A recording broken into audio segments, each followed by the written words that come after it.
کا بندہ پردہ پوشی کرنے والا ہوتا ہے، فقیر وہ ہوتا ہے جو پردہ پوشی کرے۔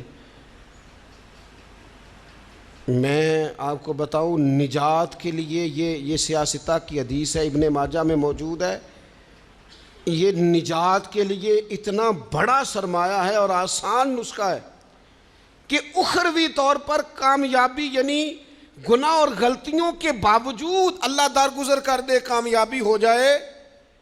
نبی پاک علیہ الصلوۃ والسلام نے فرمایا تو دنیا میں کسی کی پردہ پوشی کر، اللہ قیامت کے دن تیری پردہ پوشی کر دے گا۔ پتہ اس کا معنی کیا ہے؟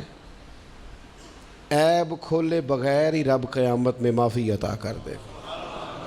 اس سے بڑا سہارا ہے کوئی؟ صرف اتنا کرو، پردے ہی رہنے دو۔ بڑا شوق ہے لوگوں کو ٹو میں پڑھنے کا، جاسوسی کرنے کا، خبر لینے کا۔ اچھا، جو خبر لینی چاہیے وہ نہیں لیتے۔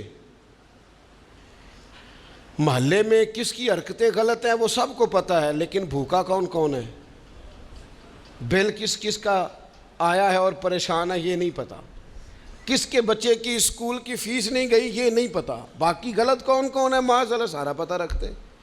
پردہ پوشی، اللہ کا بندہ پردہ پوش ہوتا ہے۔ فقیری نام ہی پردہ پوشی کا ہے۔ تیرے پاس لاکھوں کے راز ہوں لیکن تو نے سینے میں چھپائے ہوئے ہیں۔ فقیر اپنے کفن میں بڑے راز چھپا کے دنیا سے چلے جاتے ہیں، وہ راز کھولا۔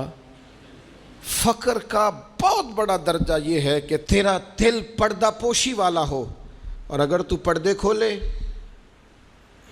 پردہ دری کرے، تو نبی پاک نے فرمایا جو کسی کے پردے کھولے گا وہ اپنے گھر کے اندر بھی بیٹھا ہوا تو اللہ اس کے پردے کھول کے اسے ذلیل کر دے گا۔ کیا معنی ہے؟ صاف ستھری دو ٹوک بات ہے۔ جس کا ذلیل ہونے کا دل ہو کہ میرے پردے کھل جائیں، وہ دوسروں کے کھول دے، خود بخود تیرے کھل جائیں گے۔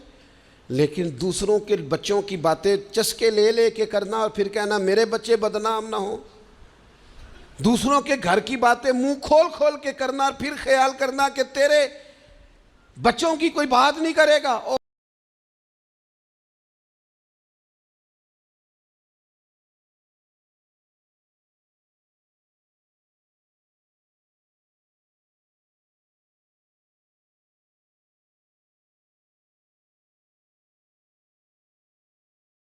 بھائی اگر چاہتا ہے تیرے پردے قائم رہیں تو پھر تو بھی پردے قائم رکھ۔ نبی کریم صلی اللہ تعالیٰ علیہ وآلہ وسلم نے ایک بات ارشاد فرمائی ہے، مسلم شریف میں ہے۔ اکثر میں کہتا ہوں بعض باتوں پر وجد ہو جاتا ہے، یہ وجد والی بات ہے۔ حضور علیہ الصلوۃ والسلام فرماتے ہیں اللہ حیا والا ہے، پردہ پوشی والا ہے۔ اللہ حیا اور پردہ پوشی کو پسند فرماتا ہے۔ اللہ حیا والا ہے، پردے ڈالنے والا ہے۔ حیا اور پردہ پوشی کو اللہ، جو رب کا پسندیدہ بننا چاہے ایک تو حیا کرے اور دوسرا پردے ڈالے، اس کا بھی عیب چھپائے، اس کا بھی عیب چھپائے، اس کے بھی عیب چھپائے۔ لیکن یہاں اگر تو تیرے پاس دولت اور طاقت ہے تو پھر سارے عیب چھپے ہوئے ہیں، اور اگر بندہ ماڑا ہے، غریب ہے، تو پھر کھول کے منہ باتیں ہو رہی ہیں۔ میری غربت نے کیا مجھ کو زمانے میں بدنام، تیری دولت نے تیرے عیب چھپا رکھے۔ اپنی طبیعت کو پڑھ۔ اللہ کا بندہ کنز المال میں موجود ہے، حضرت عمر رضی اللہ تعالیٰ عنہ بیٹھے تھے۔ یہ ذرا دیکھیے یہ حضور کی تربیت یافتہ جماعت کیسی تھی۔ سیدنا فاروق اعظم بیٹھے ہیں، حضرت جریر ابن عبداللہ رضی اللہ تعالیٰ عنہ بیٹھے ہیں۔ ایک آدمی کی اچانک ہوا خارج ہو گئی اور اس کی آواز آئی اور بدبو پھیل گئی۔ اب یہ چیزیں بعض اوقات انسانی طبیعت کے کنٹرول میں نہیں ہوتی۔ ہمارے ہاں لوگ مذاق اڑاتے ہیں، پھبتیاں کستے ہیں، تانا زنی کرتے ہیں۔ ہوا خارج ہوئی، آواز بھی آئی اور بدبو بھی پھیلی۔